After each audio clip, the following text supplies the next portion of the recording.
में हम नेशनल एवं इंटरनेशनल करंट अफेयर को देखते हैं। अगर आप CGPSC या CG पे आपको कोई सा भी एग्ज़ाम दिला रहे होगे तो मैं छत्तीसगढ़ का करंट अफेयर 2 वीडियो में अपलोड किया हूँ और डिस्क्रिप्शन बॉक्स में उसका लिंक दे दूँगा। आप वहाँ से जाकर उसको देख लोगे तो आपका जो बेसिक रहता है छत्तीसगढ़ का करंट अफेयर वो कवर हो जाएगा। फिर हम नेशनल करंट अफेयर को स्टार्ट करते हैं। नेशनल और इंटरनेशनल करंट अफेयर है ये जो है वो। फिर है दिसंबर 2024 में टाइम पत्रिका द्वारा पर्सन ऑफ द ईयर हेतु किसे चुना गया? तो ये जो है डोनाल्ड ट्रंप को इसमें चुना गया है। फिर है वर्ष 2024 में भारत के नए नियंत्रक एवं महालेखा परीक्षक CAG के रूप में किसे नियुक्त किया गया है? तो के संजय मूर्ति को कंट्रोलर ऑडिटर जनरल के रूप में नियुक्त किया गया है। फिर नवंबर 2024 में कोलकाता में टाटा स्टील शतरंज इंडिया टूर्नामेंट में ब्लिट्ज किताब किसने जीता? तो जो है मैग्नस कार्लसन ने ये किताब जीता है। ये शतरंज के प्लेयर हैं। फिर प्रधानमंत्री नरेंद्र मोदी ने 16 से 21 नवंबर 2024 तक किन 3 देशों की यात्रा पर हैं? तो ये जो यात्रा पर हैं वह है नाइजीरिया, ब्राज़ील और गियाना की यात्रा पर हैं। फिर एक देश एक चुनाव संबोधित 129वें विधेयक 2024 विचार हेतु गठित संयुक्त संसदीय समिति के अध्यक्ष कौन बनाए गए हैं? तो ये जो अध्यक्ष बनाए गए हैं PP चौधरी बनाए गए हैं। फिर 6 नंबर का है हाल ही में KC वेणुगोपाल को किस पद पर नियुक्त किया गया है? तो ये लोक लेखा समिति के जो सदस्य के तो लोक लेखा समिति पे इनको नियुक्त किया गया है। फिर है भारत के वर्तमान 21वें क्रम के मुख्य न्यायाधीश। फिर वर्तमान में 21वें क्रम के मुख्य न्यायाधीश CAG किसे नियुक्त किया गया है? तो संजीव खन्ना को ये नियुक्त किया गया है। फिर 8 नवंबर 2024 में नेटुम्बो नैंदी नेतवा किस देश की पहला महिला राष्ट्रपति निर्वाचित हुई है? तो ये नामीबिया देश की पहली महिला राष्ट्रपति निर्वाचित हुई है। फिर दिसंबर 2024 में कौन श्रीलंका की दूसरी महिला मुख्य न्यायाधीश बनी? तो मुर्दू फर्नांडो जो है वो श्रीलंका की दूसरी महिला मुख्य न्यायाधीश बनी। फिर 10 दिसंबर 2024 में भारतीय रिजर्व बैंक RBI के गवर्नर किसे नियुक्त किया गया है? तो संजय मल्होत्रा को जो है RBI के गवर्नर नियुक्त किया गया है। फिर नवंबर 2024 में अमेरिकी राष्ट्रपति चुनाव किसने जीता? तो ये जो जीता था डोनाल्ड ट्रंप ने जीता है। फिर अंतरिक्ष की सैर करने वाली प्रथम भारतवंशी पर्यटक का नाम बताइए। तो गोपी थोटाकुरा जो है वो अंतरिक्ष पर सैर करने वाली पहली भारतवंशी पर्यटक बनी है। फिर दिल्ली की मुख्यमंत्री अतिशी मारलाना को किस प्रशासक उपराज्यपाल द्वारा शपथ दिलाई गई है? तो विनय कुमार सक्सेना जी के द्वारा यह दिलाई गई है। फिर संघ लोक सेवा आयोग के नवीनतम अध्यक्ष किसे नियुक्त किया गया है? तो प्रीति सूदन को लोक सेवा आयोग के नवीनतम अध्यक्ष नियुक्त किया गया है। फिर रविचंद्रन अश्विन से पहले टेस्ट इतिहास में 500 विकेट लेने वाले एकमात्र भारतीय क्रिकेटर कौन है? तो ये जो क्रिकेटर है वो अनिल कुंबले हैं। फिर अब भारत के वर्तमान मुख्य चुनाव आयुक्त कौन है? तो ये जो चुनाव आयुक्त है वो राजीव कुमार हैं। फिर वर्तमान 91वें क्रम के सर्वोच्च न्यायालय के मुख्य न्यायाधीश CJI chief justice of India की कार्यकाल क्या रहेगा? तो इनका जो कार्यकाल है 11 नवंबर 2024 से 13 मई 2025 तक रहेगा। फिर क्वेश्चन नंबर 18 23 जनवरी 2024 को नेताजी सुभाष चंद्र बोस की 127वीं जयंती किस दिवस के रूप में मनाई गई? तो यह पराक्रम दिवस के रूप में मनाई गई। 19 रतन टाटा के निधन के बाद टाटा ग्रुप के चेयरमैन किसे नियुक्त किया गया है? तो नोवेल टाटा को यह नियुक्त किया गया है। 20वां क्वेश्चन है भारतीय थल सेना के वर्तमान मुख्य कौन है? तो इनके जो वर्तमान मुख्य है जनरल उपेंद्र द्विवेदी इनके वर्तमान मुख्य हैं।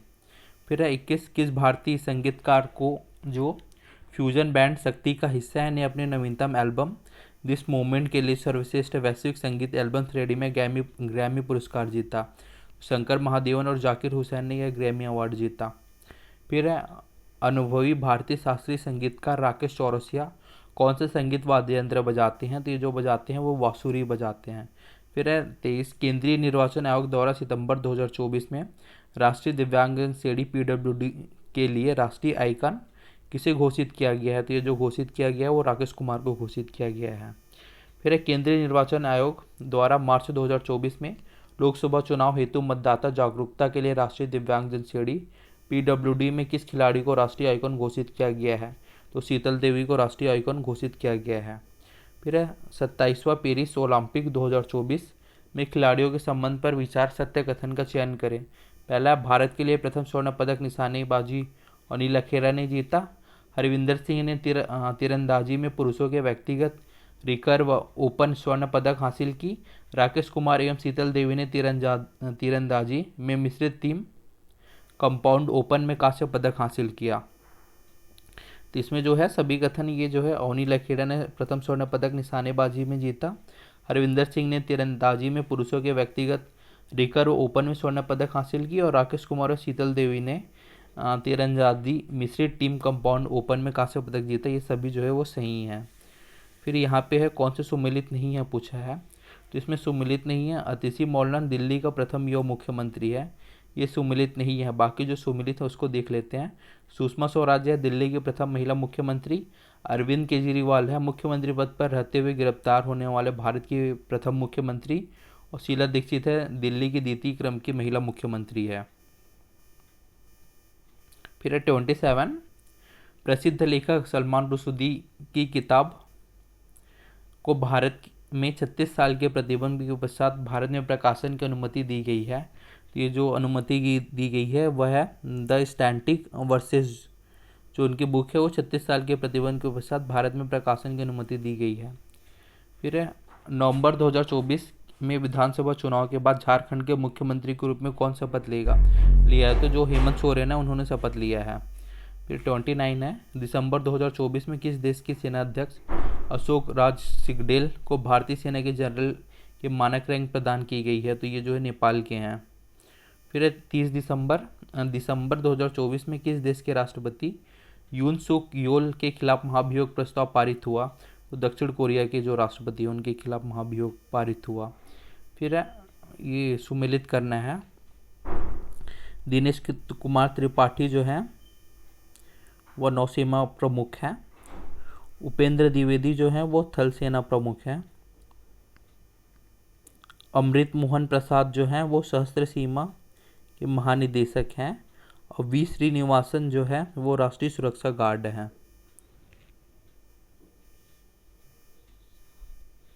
फिर हाल ही में खोजी गई प्राचीन पत्थर की दीवार कहाँ स्थित है, तो यह जो दीवार स्थित है वो बाल्टिक सागर में स्थित है। फिर है भारत सरकार द्वारा अंडमान निकोबार द्वीप समूह की राजधानी पोर्ट बेलर का नाम बदलकर क्या रखा गया है, तो श्री विजयपुरम इनका नाम रखा गया है। फिर है भारत की पहली वर्टिकल लिफ्ट रेलवे समुद्री पुल न्यू पम्बन पुल का निर्माण किस कंपनी द्वारा किया गया है, तो रेल विकास निगम लिमिटेड द्वारा इसका निर्माण किया गया है। फिर है यूनेस्को की विश्व धरोहर सूची में भारत की 43वां विश्व धरोहर स्थल के रूप में किस स्थल को स्थान दिया गया है, तो ये जो स्थान दिया गया है मोइदम कब्रिस्तान को स्थान दिया गया है।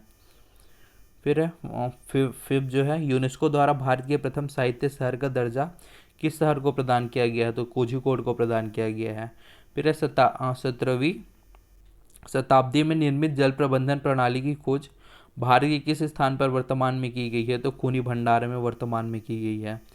फिर 7 है खेलो इंडिया यूथ गेम्स एवं पैरा गेम्स का आयोजन अप्रैल 2025 में भारत के किस राज्य में आयोजित किया जाएगा, तो बिहार में आयोजित किया जाएगा।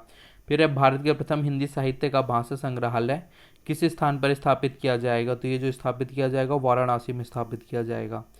फिर 9 है हाल ही में कौन सा राज्य सम्मान नागरिक संहिता यूसीसी लागू करने वाला भारत का पहला राज्य बन गया है, तो ये उत्तराखंड जो है वो भारत का पहला राज्य बन गया है। फिर है विश्वविद्यालय परिषद WCC भारत में विश्व शिल्प नगरी के रूप में किस स्थान को चिन्हित किया गया है, तो श्रीनगर को चिन्हित किया गया है। फिर है गर्भपात के अधिकार को अपने संविधान में शामिल करने वाला विश्व का पहला देश कौन सा है, तो फ्रांस जो है ये विश्व का पहला देश है। फिर है C-295 सैन्य विमान के निर्माण के लिए टाटा एयरक्राफ्ट कॉम्प्लेक्स का उद्घाटन कहाँ किया गया है, तो ये जो है वडोदरा में किया गया है। फिर है चक्रवात दाना 25 नवंबर 2024 को तटीय उड़ीसा में कहाँ टकराया था, तो ये जो है भीतरकनिका और धमरा में टकराया था। फिर है 2026 राष्ट्रमंडल खेल किस शहर में आयोजित किए जाएंगे, तो ग्लासगो में ये जो है आयोजित किए जाएंगे। फिर है वर्ष 2024 ब्रिक्स शिखर सम्मेलन के दौरान किस देश में अंतर्राष्ट्रीय बिग कैट्स अलायंस पहल का प्रस्ताव रखा गया, तो भारत में रखा गया है। फिर है प्रधानमंत्री नरेंद्र मोदी ने 5 अक्टूबर 2024 को बंजारा विरासत संग्रहालय का उद्घाटन कहाँ किया, तो ये जो है पोहर देवी वाशिम महाराष्ट्र में उद्घाटन किया। फिर है मार्च 2024 में भारत में कितने स्थलों को यूनेस्को की अस्थायी सूची में शामिल किया गया है? तो ये जो है 6 स्थल को शामिल किया गया है। फिर है वर्तमान में मध्य प्रदेश का चंबल घाटी यूनेस्को की अस्थायी सूची में शामिल किया गया। इसकी विशेषता निम्न में से है। तो यह प्राकृतिक चट्टानों पर रंग बिरंगी कला स्थान है।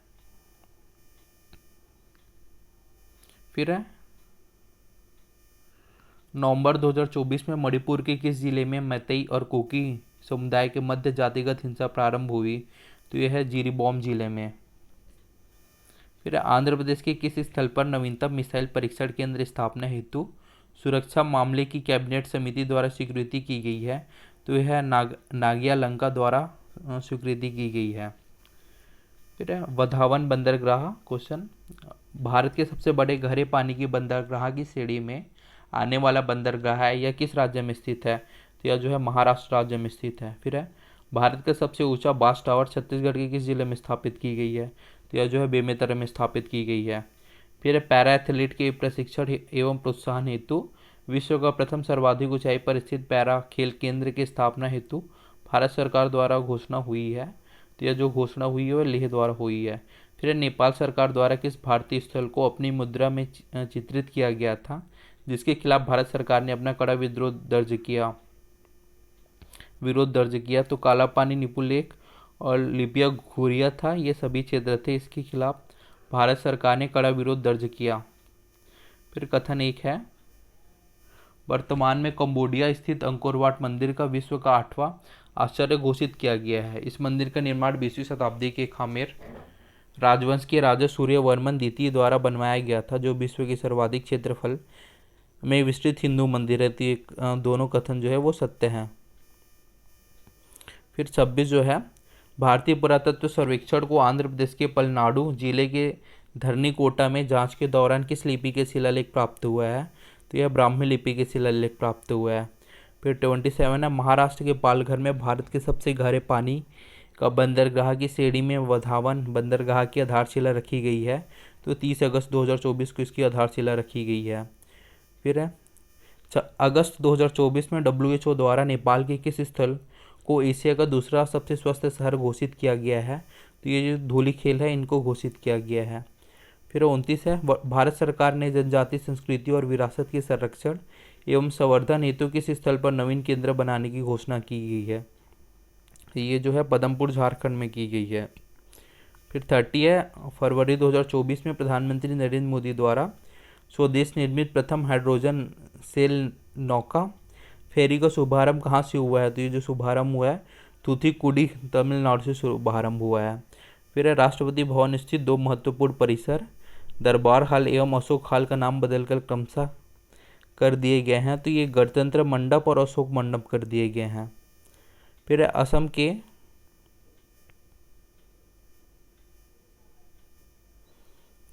असम के चेराईदेव जनपद में स्थित अहोम राजवंश राजाओं को दफनाने के प्रतीक मोइदम को यूनेस्को की विरासत सूची में शामिल किए जाने के साथ ही भारत में यूनेस्को विरासत स्थल की संख्या कितनी हो गई है?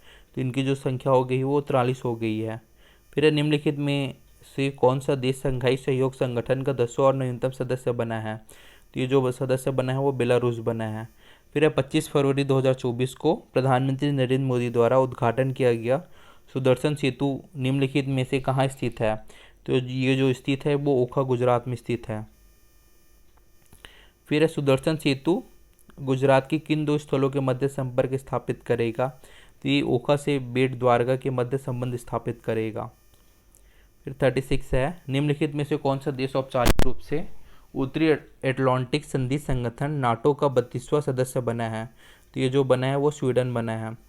फिर 37, पुराने शहरों का नाम बदलकर नए नाम रखे जाने के संदर्भ में निम्नलिखित युग्मों पर विचार कीजिए। जिसमें इलाहाबाद का नाम प्रयागराज रखा है, अहमदनगर का नाम अहिल्या नगर रखा है, औरंगाबाद नगर का नाम छत्रपति संभाजी नगर रखा है, उस्मानाबाद नगर का नाम धाराशिव रखा गया है। जो चारों है वो सही है, इनके नाम बदले गए हैं। फिर 38, निम्नलिखित में से किस देश ने विकासशील देशों के समूह ब्रिक्स में शामिल होने के औपचारिक स्वीकृति मिलने के बाद इस समूह में शामिल न होने का निर्णय लिया? तो ये जो है अर्जेंटीना ने है। फिर अब भारत की किस द्वीप पर नया नौसैनिक अड्डा स्थापित करने जा रहा है? तो ये जो है मिनिकॉय द्वीप पर नौसैनिक अड्डा स्थापित करने जा रहा है। फिर अब भ्रष्टाचार बोध सूचकांक में कौन सा देश प्रथम स्थान है?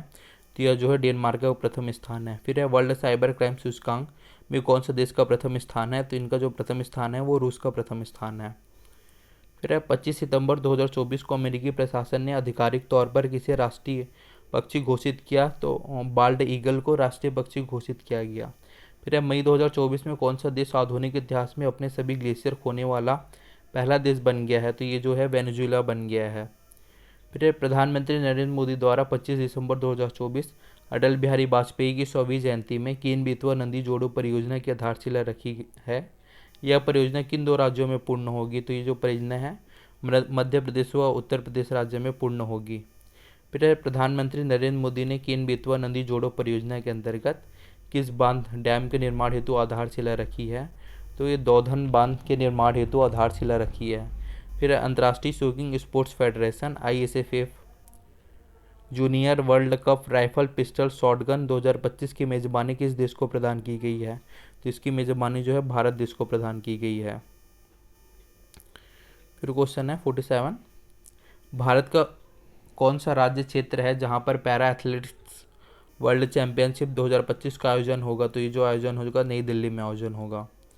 फिर है विश्व शिल्प परिषद WCC द्वारा भारत में घोषित विश्व शिल्प नगर वर्ल्ड क्राफ्ट सिटी की जोड़ी में सम्मिलित नहीं है। तो इनकी जो जोड़ी में सम्मिलित है वह है जयपुर 2015 में सूचीबद्ध, मल्लपुरम 2015 में सूचीबद्ध, मैसूर 2018 में सूचीबद्ध, और जो सूचीबद्ध नहीं है इसमें सम्मिलित नहीं है पूछा है वह श्रीनगर 2022 में सूचीबद्ध लिखा है, ये सही नहीं है, ये गलत है, ऑप्शन में जोड़ी नहीं है। बाकी जो तीनों हैं वो जोड़ी है इनके। फिर है 49, नवंबर 2024 में फैगल चक्रवात से तमिलनाडु के किस बांध में भारी जल प्रवाह से आपदा की स्थिति को उत्पन्न किया गया? तो स्थानूर बांध में ये स्थिति उत्पन्न किया गया। फिर 50 है, किस स्थान ने भारत का प्रथम हाइपरलूप परीक्षा ट्रैक आधुनिक परिवहन तकनीक बनाने में सफलता हासिल की है? तो IIT मद्रास ने यह सफलता हासिल की है। फिर अब भारत के प्रथम डिजिटल पुरालेख संग्रहालय की स्थापना कहाँ की गई है? तो ये सलारगंज हैदराबाद में इसकी स्थापना की गई है। फिर हाल में भारतीय भूवैज्ञानिक सर्वेक्षण GSI द्वारा भूविज्ञान संग्रहालय जियो साइंस म्यूजियम का उद्घाटन कहाँ किया गया है? तो ये ग्वालियर में किया गया है। भारत में ओलंपिक अनुसंधान एवं शिक्षा केंद्र का शुभारंभ निम्न में से किस राज्य में किया गया है? तो ये जो गुजरात राज्य में किया गया है। फिर 26वां शीतकालीन पैरालंपिक खेल 2030 का आयोजन कहाँ होगा? तो ये फ्रेंच अल्प्स फ्रांस में आयोजन होगा। फिर समाचार की सुर्खियों में रही चोलंग सुबानसिरी हाथी गलियारा किस राज्य में स्थित है? यह जो है अरुणाचल प्रदेश राज्य में स्थित है। हाल ही में विश्व प्रौद्योगिकी सम्मेलन WMTC का आयोजन किया गया था। तो ये जो आयोजन है वो चेन्नई में किया गया था। फिर हाल ही में किस प्रोटीन को मलेरिया और कोविड-19 जैसे बीमारियों में महत्वपूर्ण कारक के रूप में पहचाना गया है? तो पहचाना गया है HSP17 प्रोटीन को पहचाना गया है। फिर 58 है, अक्टूबर 2024 में सुरक्षा मामलों की कैबिनेट समिति ने किस राज्य में एक नए मिसाइल परीक्षण रेंज स्थापित करने की मंजूरी प्रदान की गई है? तो ये आंध्र प्रदेश की मंजूरी प्रदान की गई है।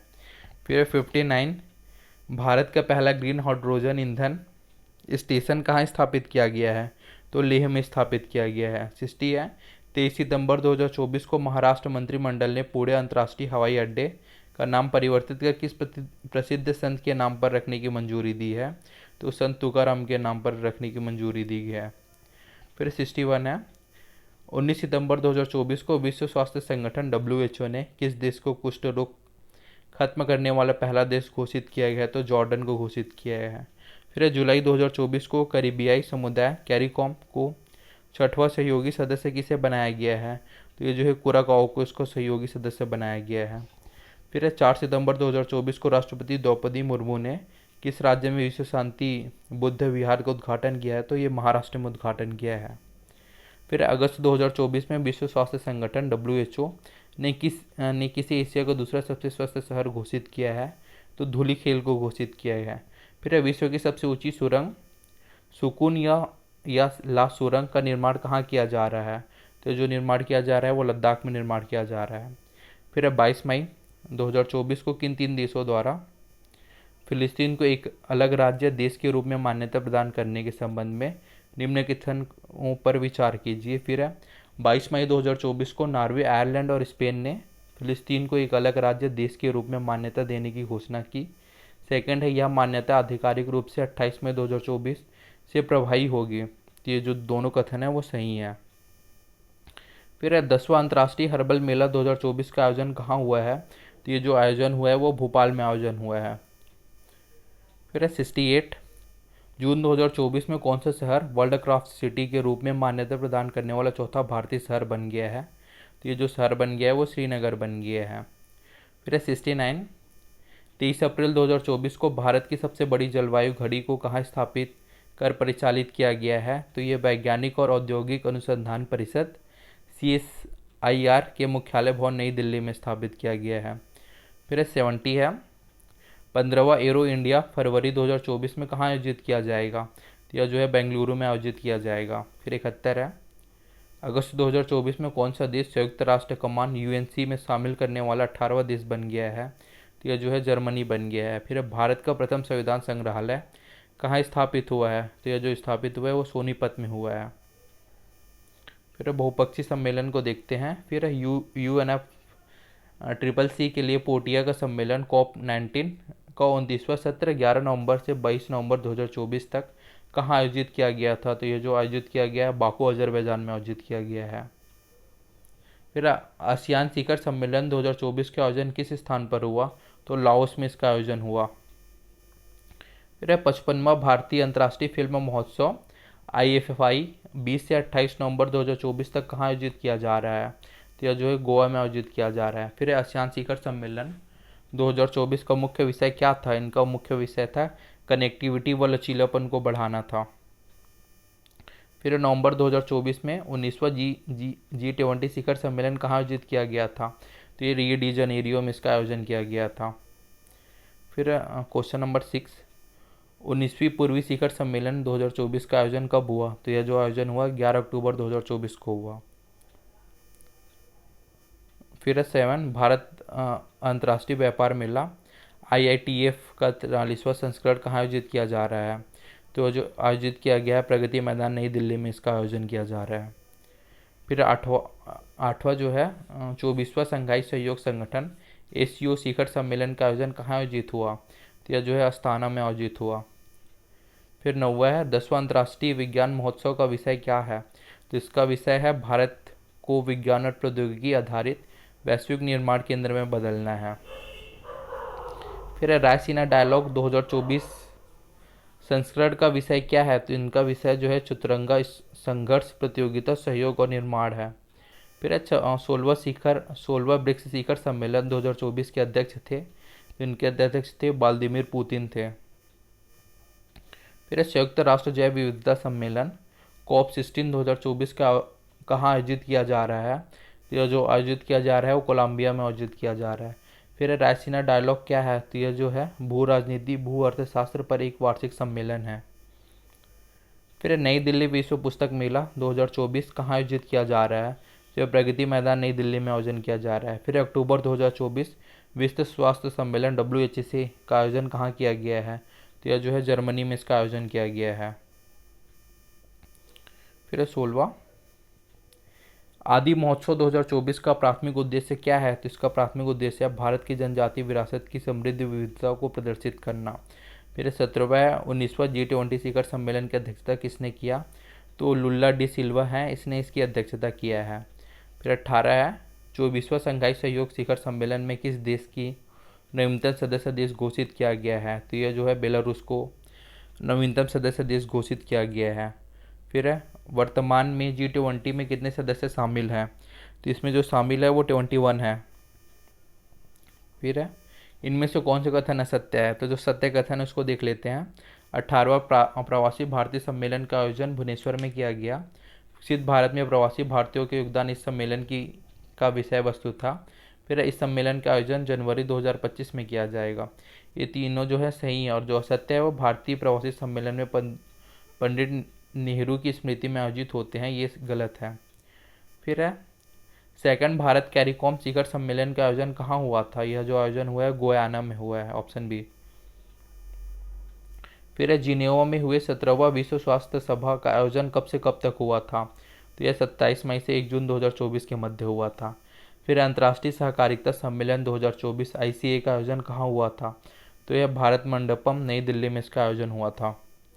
फिर ये 10वां भारत अंतर्राष्ट्रीय विज्ञान महोत्सव का आयोजन स्थल है, तो इनका आयोजन स्थल है गुवाहाटी, असम में। फिर परमाणु ऊर्जा विभाग DAE कॉन्क्लेव 2024 का आयोजन किया गया है, राष्ट्रीय विज्ञान शिक्षा एवं अनुसंधान भुवनेश्वर के द्वारा किया गया है। फिर 17 से 19 सितंबर 2024 आयोजित WHSH सम्मेलन वाटर सैनिटाइजेशन एंड हाइजीन के संबंध में सही कथन का चयन करें। तो ये जो केंद्रीय जल शक्ति मंत्रालय के पेयजल एवं स्वच्छता विभाग द्वारा नई दिल्ली में आयोजित किया गया भारत के 8वें जल सप्ताह के समांतर यह सम्मेलन आयोजित हुआ। यह 3 दिवसीय सम्मेलन ग्रामीण जल आपूर्ति का बहाल रखना विषय पर केंद्रित था, और जो उपरोक्त सभी जो हैं ये सही हैं इसमें। फिर 27 निम्नांकित में से आपदा प्रतिरोधी बुनियादी ढांचों के लिए गठबंधन CDRF के संबंध में कौन सा कथन सही है? तो इसमें जो सही कथन है वो भारत में CDRI का सदस्य है, इसका गठबंधन में UN की कुछ संस्था भागीदार हैं, और इसका मुख्यालय अंतरिम सचिवालय नई दिल्ली में अवस्थित है। ये तीनों जो है वो सही है। फिर उत्तरी अटलांटिक संधि नाटो के संदर्भ में दिए गए कथन पर विचार करें। तो ये इस संगठन में 32 राष्ट्र सदस्य हैं। जुलाई 2024 नाटो सम्मेलन का आयोजन वाशिंगटन DC में हुआ था, और फिर इसका मुख्यालय ब्रुसेल्स में स्थित है। फिर 29 है 28वीं G20 सम्मेलन 2023 में किसे नवीन सदस्यता प्रदान की गई? तो अफ्रीकी संघ को प्रदान की गई। फिर 55 है GST काउंसिलिंग की बैठक दिसंबर 2024 में कहाँ आयोजित हुई? तो जैसलमेर में इसका जो है आयोजन हुआ। फिर 31 है 2025 में G20 अध्यक्षता कौन सा देश करेगा? तो ये दक्षिण अफ्रीका करेगा। फिर हाल ही में संपन्न 16वें ब्रिक्स शिखर सम्मेलन से संबंधित निम्न कथनों पर विचार करें। तो यह सम्मेलन 22 से 24 अक्टूबर 2024 के मध्य रूस की मेजबानी में कजान शहर में आयोजित हुआ, ये जो है सही कथन है। फिर चौथे क्वाड लीडर्स शिखर सम्मेलन 2024 से संबंधित निम्न कथनों पर विचार कीजिए। तो ये जो कथन है उसमें सही है। इसमें कौन सा सही कथन पूछा? तो यह है 5वां क्वाड लीडर्स शिखर सम्मेलन वर्ष 2025 में भारत में प्रस्तावित है।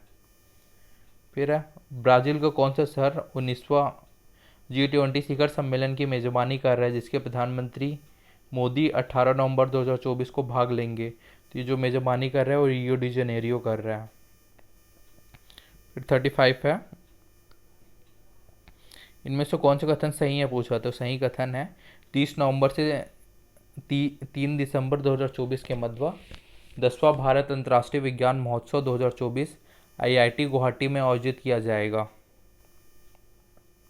फिर सितंबर 2024 में शुरू की गई क्वाड कैंसर मूनशॉट पहल के संबंध में निम्न कथनों पर विचार करें। तो इसमें जो कथन पर विचार करने के लिए बोल रहा है और इसमें सही कथन पूछ रहा है।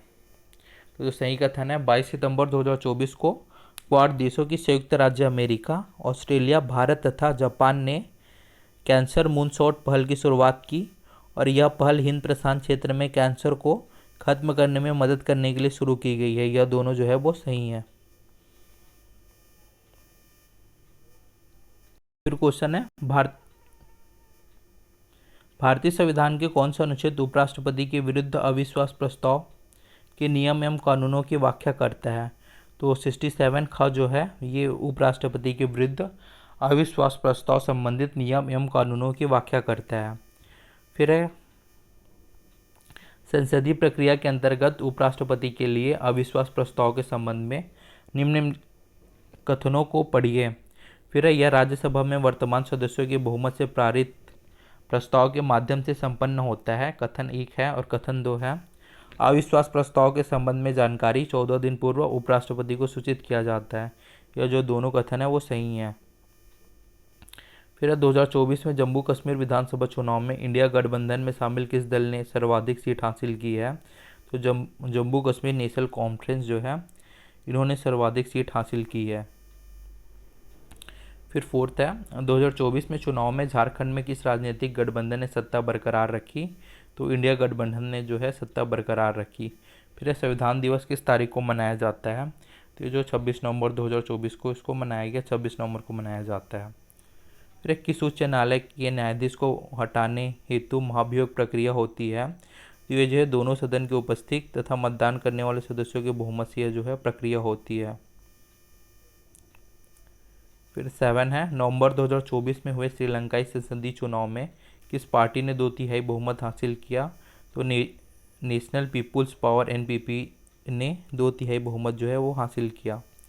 फिर नागरिकता संशोधन कानून 2019 को राष्ट्रपति द्वारा अनुमति 12 नवंबर 2019 को किस संबंध में वर्तमान में अधिसूचना कब जारी की गई? तो ये जो अधिसूचना जारी की गई थी वो 11 मार्च 2024 को की गई थी। फिर वर्तमान नागरिकता कानून के अंतर्गत धार्मिक आधार पर किस देश के नागरिकों को भारत में प्रवेश नहीं दिया जाएगा? तो नेपाल देश के नागरिकों को भारत में प्रवेश नहीं दिया जाएगा। फिर आम चुनाव से पहले बजट सत्र के दौरान प्रस्तुत बजट के लिए किस शब्द का प्रयोग किया जाता है? तो इसका प्रयोग किया जाता है वो अंतरिम बजट का किया जाता है। फिर आपराधिक न्याय व्यवस्था के अंतर्गत संसद द्वारा पारित किए गए आपराधिक कानून पूरे देश में किस तिथि से प्रभावशाली हुए हैं? तो ये जो 1 जुलाई 2024 से प्रभावशाली हुए हैं। फिर भारतीय नागरिक सुरक्षा संहिता 2023, भारतीय न्यायालय संहिता 2023 और भारतीय साक्ष्य अधिनियम 2023 के प्रावधान कब लागू होंगे? तो ये प्रावधान जो है 1 जुलाई 2024 से लागू होंगे। फिर 2024 के हरियाणा विधानसभा चुनाव में किस पार्टी को बहुमत प्राप्त हुआ? तो यह भारतीय जनता पार्टी बीजेपी को बहुमत प्राप्त हुआ। फिर 14 जो है राष्ट्रीय अपराध रिकॉर्ड ब्यूरो एनसीआरबी द्वारा लॉन्च किए गए संकलन मोबाइल ऐप का उद्देश्य क्या है? तो इनका उद्देश्य है नए आपराधिक कानून के माध्यम से नेविगेट करना। फिर एक राष्ट्र एक चुनाव की अवधारणा क्या है? इसका अवधारणा है लोकसभा और राज्य विधानसभाओं के लिए एक साथ चुनाव का प्रस्ताव। फिर वर्तमान में हुए लोकसभा चुनाव के अंतर्गत शामिल थर्ड जेंडर समुदाय के मतदाताओं की संख्या निम्नलिखित में से है? तो इनकी संख्या 48,000 मतदाता है। फिर 17 2024 में महाराष्ट्र विधानसभा चुनाव में किस राजनीतिक गठबंधन को बहुमत हासिल किया? तो महायुक्ति गठबंधन जो है इसने बहुमत हासिल किया। फिर 11 नवंबर 2024 को मॉरिशस में प्रधानमंत्री का चुनाव किसने जीता? तो डॉक्टर नवीन राम गुलाम ने इनका चुनाव जीता। फिर एक राष्ट्र एक चुनाव संसद के शीतकालीन सत्र में कानून मंत्री अर्जुन मेघवाल ने विधेयक प्रस्तुत किया। यह विधेयक संविधान संशोधन के क्रम का संशोधन विधेयक है। तो यह जो है 129वां क्रम का संशोधन विधेयक है। फिर 18वीं लोकसभा के प्रथम सत्र के संचालन हेतु नवनिर्वाचित सांसद भारती हरि मेहताब को प्रोटेम स्पीकर बनाया गया। यह किस लोकसभा क्षेत्र से संबंधित है? यह जो कटक लोकसभा क्षेत्र से संबंधित है।